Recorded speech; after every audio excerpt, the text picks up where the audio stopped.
15 August 1769, the birth of a storm. In the sun-warmed streets of Ajaccio, Corsica, a boy was born who would one day shake the very foundations of Europe. His name, Napoleon Bonaparte. At the time, Corsica had only recently been transferred from Genoese to French rule, and young Napoleon grew up not with the polished syllables of Parisian French, but speaking a rough Corsican Italian dialect. French was foreign to him, a language he wouldn't begin to master until he was nearly 10. This linguistic gap left its mark. When he was sent to school in mainland France, his thick accent and halting grammar made him a target of ridicule. He was mocked, dismissed as an outsider, but in that outsider's silence, something was building. A fire, a fury, a vision. No one could yet imagine that this boy, shaped by the rocky soil of Corsica and hardened by isolation, would one day crown himself Emperor of the French and bend the map of Europe to his will. And yet, even fire needs fuel. 9 March 1796, Paris.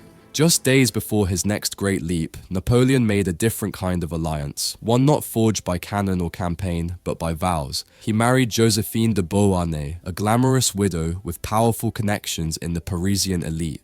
She was older, worldly, and politically shrewd, and through her, Napoleon gained not just affection, but access. With this union, he wasn't just a promising young general anymore, he was stepping into the orbit of power.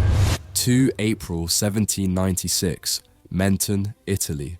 Less than a month later, now commander of the ragged and underfed army of Italy, Napoleon set his plan in motion. What followed would become the stuff of legend. At just 26 years old, with barely a foothold in the high ranks of the Republic, he began his first great campaign, one that would stretch across northern Italy like a thunderclap. In the valleys and fortresses of Piedmont and Lombardy, he would carve his name into history, not as a mere soldier, but as a force of nature, swift and unrelenting. The marriage had given him a platform. Now, war would give him a crown. The Italian sun had long set on Napoleon's early campaigns, but the echoes of his victories still rang across Europe. Each battle had been a stone in the road he was paving, a road that led not just through the valleys of Italy, but into the very heart of power. 15th to 17th November 1796, the Battle of Arcole. Near Verona, in the marshy terrain of Arcole, Napoleon faced a critical moment. The Austrians had not yet yielded, and control of northern Italy was still at stake. For 3 days, the fighting was fierce, musket fire cracking across foggy riverbanks, men wading through mud and water under relentless fire. In the midst of the chaos, Napoleon seized a flag and, by legend, rushed to the front to rally his men, urging them forward over the bridge of Arcole. Whether myth or truth, the story became emblematic of his style. Daring, personal, unafraid to be in the thick of danger, the French emerged victorious. Northern Italy was his, and so was the myth of Napoleon the Unstoppable. But Italy had been just the opening act. 9 November 1799, the coup of 18 Brumaire. France was a ship caught in a storm. Revolution had torn it from monarchy, but the new government was weak, unstable, and drowning in factional strife. Napoleon returned from Egypt, not as a mere general, but as a man with the aura of destiny. In the halls of Saint-Cloud, through a mix of intimidation, political maneuvering, and the loyalty of his soldiers, he dismantled the existing government and installed himself as first consul. The revolution's ideals would remain in name, but in reality, France had found its ruler. 18 May 1804, the Imperial Declaration.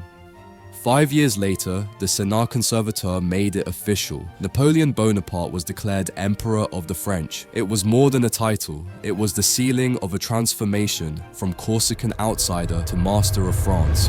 2 December 1804, coronation at Notre Dame. Paris glittered under winter skies as the great cathedral filled with nobility, clergy, and dignitaries. Pope Pius VII had come to crown him, yet Napoleon, in a gesture that shocked tradition, took the crown himself and placed it upon his head. The message was clear. His authority came not from church or nobility, but from his own will.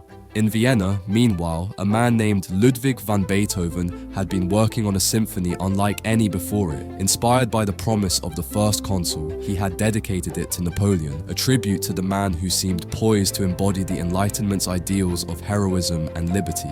But when word came that Napoleon had crowned himself emperor, Beethoven's admiration turned to fury. He tore away the dedication and renamed the work Eroica, the heroic symphony.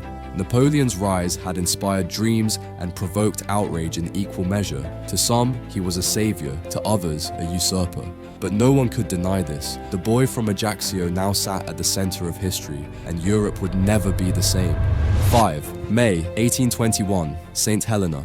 Far from the noise of cannon fire, far from the marble halls of Paris, the man who once bestrode the continent lay in a small, wind-battered house on a lonely rock in the South Atlantic. St. Helena was no imperial capital, just an island prison, chosen by his British captors to be as inescapable as the grave. The years had stripped away armies, titles, and crowns. What remained was a man in failing health, pacing the garden when he could, dictating his memoirs when he could not. Officially, he died of stomach cancer, yet whispers of poisoning would drift through history, feeding the myth that even in death, Napoleon could not be touched without intrigue. Outside his window, the ocean stretched endlessly, as if mocking the boundaries he had once shattered. In those final hours, one could imagine the memories flooding back. The bridge at Arcole, the thunder at Austerlitz, the coronation beneath the vaults of Notre Dame, Josephine's smile, the tricolour snapping in the wind, and then silence. The life of Napoleon Bonaparte closed on that windswept island, but his story refused to die. In the decades that followed, he became more than a man. He became a legend, a riddle, a figure painted in equal parts glory and ambition. For some, he was the liberator. For others, the tyrant. But for all, he was the proof that one life, ignited by will and vision, could change the course of the world. From Ajaccio to St. Helena, the arc was complete. The boy who once spoke in a Corsican accent had spoken to history itself, and history, for better or worse, will never forget his voice.